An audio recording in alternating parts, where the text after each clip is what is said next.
This water always comes up contaminated, unfortunately.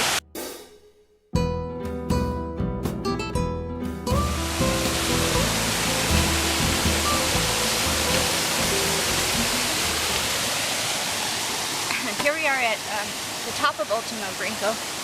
You get to this bridge, you know you're above it, down the road. It's a little bit hard to find, but it's not too bad.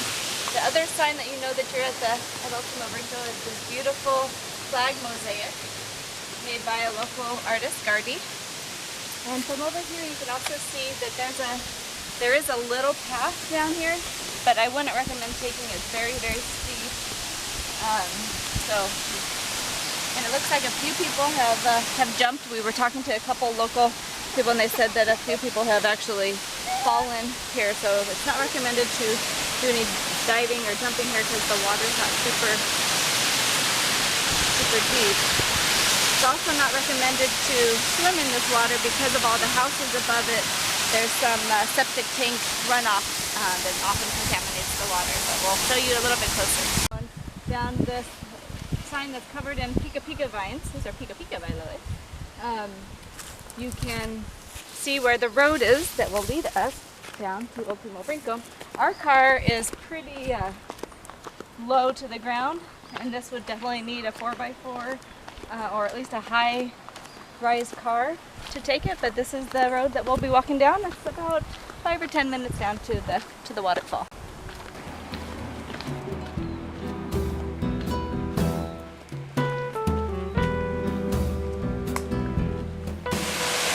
Okay, well, we made it down here to Ultimo Brinco. Ultimo Brinco means the last jump. And I'm not exactly sure why, but there are some like crosses up at the very top. It might have been the last jump for some people, ending in their lives. But it is one of the most beautiful waterfalls, especially that it's right here in the heart of Rincon. It's almost like what you would build if you could, a fake one, and it's all rocky. It feels like you're in the middle of nowhere and the gas station's just like less than a mile away. The thing to notice or remember about this waterfall is that you really shouldn't swim in it because we are so close to society. All of the septic tanks are leaching or are draining here.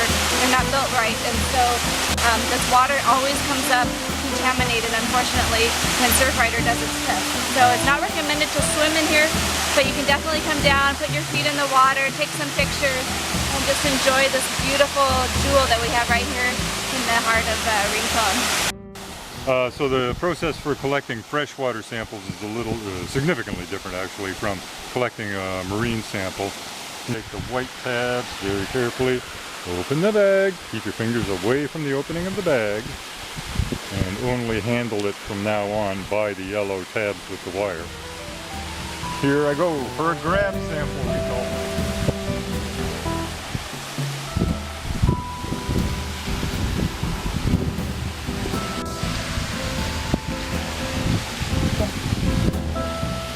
So we want approximately 100 milliliters of sample water. That's pretty darn close. Flip the bag.